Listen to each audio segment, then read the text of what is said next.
ৰহেদৈ গানটো আচলতে লিখিছিলে আমাৰ লোহিত গগৈ তেওঁ লিখি মোক ক'লে যে গান এটা এনেকুৱাকৈ লিখিছোঁ তুমি চোৱাচোন যদি ভাল পোৱা গাই দিবা গানটো চালোঁ তোক ভাল লাগিছে ৰহেদৈ সাৰেগামা পা পা পা শিকিছোঁ ভালে কৈ এইবাৰ মই গায়ক হ'ম এই গানটো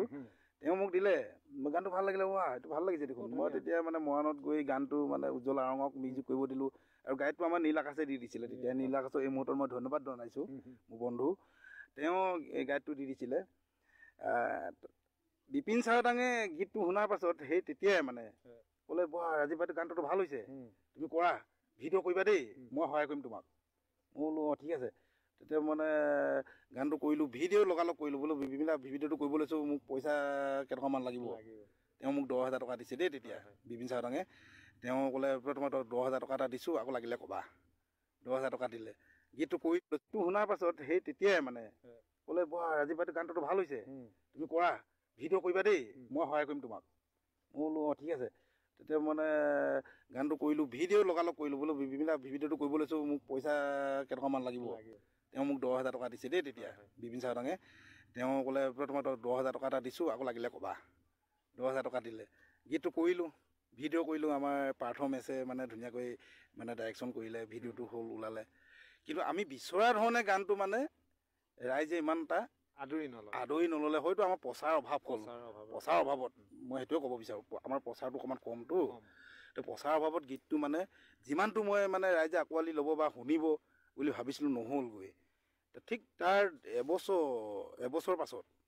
বিপিন দাই মোক ক'লে বোলে ৰাজীৱ গানটো আমি যেনেকৈ ভাবিছিলোঁ নহ'লগৈ দেখোন এটা কাম কৰোঁ আকৌ কৰোঁ দিয়া দুইটাই গাম মই বোলো কওক কি কথা আছে দুটাই গাম আকৌ ভাল হ'ব তাৰপিছত সেই তেওঁ তেনেকৈ কৰিলে গানটো কৰাৰ পাছত মোক মাতিলে গুৱাহাটীত গাবলৈ বোলে ৰাজীৱ আহা আজি গানটো গাওঁ মই আছোঁ এই মানে গাঁৱত মোৰ গাঁও এইখন ইয়াত আছোঁহি তেওঁ মানে ওলালেই গুৱাহাটী যাবলৈ মই বোলো কয় মই আজিতো নোৱাৰিম এটা কাম কৰোঁ আপুনি অকলে গাই দিয়ক ভাল লাগিব তেওঁ অকলে গালে গানটো খুব জনপ্ৰিয় হ'ল এইটো মানে বিতৰ্কৰ একো নাই কিন্তু গানটো মই গাইছিলোঁ বাৰু আগতে গাঁওখনি নগৰ হ'ল ভাল কথা বৰ মনবোৰো বহল হ'ল আমাৰ মানুহৰ সমাজখনে ল'লে গতি সময় সোঁতত উটি ডাঙৰ মানুহ হ'ব লাগে আমাক ৰাতাৰাতি বোলো বাপ জগতৰে গুৰুজনা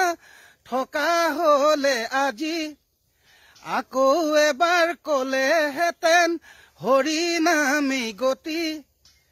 আমাক আৰু কথা এটি ক'লেহেঁতেন ভাঙি পাতি নাখাই নবৈ মৰিম এদিন নকৰিলে খেতি নাখাই নবৈ মৰিম এদিন নকৰিলে খেতি আধি খেতিৰ গুটি ধানেই বেচু 12 মোন হাউনৰে গেলা বোকাত নামিব নোকোন আৰামত বহি বহি দুবেলা খাই দুসাজি দেহাৰ ওজন বঢ়ালো জানো 13 কেজি বোলো বাপ জগতৰে গুৰুজনা থকা হ'লে আজি আকৌ এবাৰ ক'লেহেঁতেন হৰি নামে গতি আমাক আৰু কথা এটি ক'লেহেঁতেন ভাঙি পাতি নাখাই নবৈ মৰিম এদিন নকৰিলে খেতি নাখাই নবৈ মৰিম এদিন নকৰিলে খেতি হো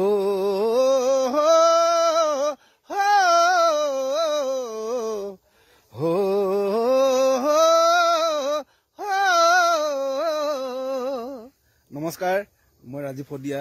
খুব সোনকালে অন্য এটি নতুন গীত আপোনালোকলৈ আগবঢ়াম সকলোৱে শ্ৰদ্ধাৰ সুনীত গগৈ দেৱৰ কথাৰে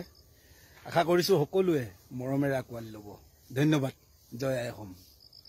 উচুপি নাথাকিবি চকু লুবুৱাই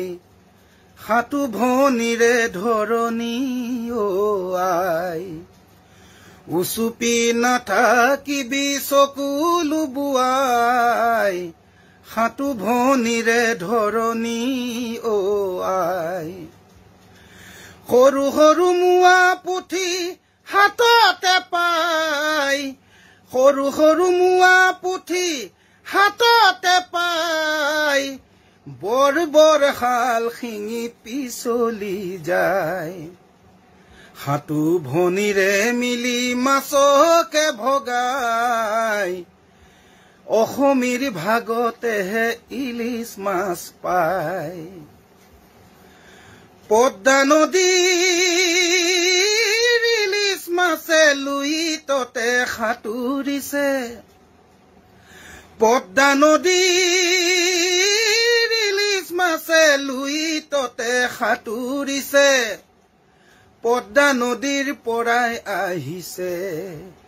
আই পদ্মা নদীৰ পৰাই আহিছে চৰণীয়া পানী পাই ইলুটি খিলুটি মাৰে পুথি দৰি কণাই বিননি মেলিছে পদ্মা নদীৰ পৰাই আহিছে আই পদ্মা নদীৰ পৰাই আহিছে উচুপি নাথাকিবি চকু লুবুৱাই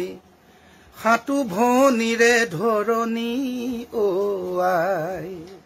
ধন্যবাদ।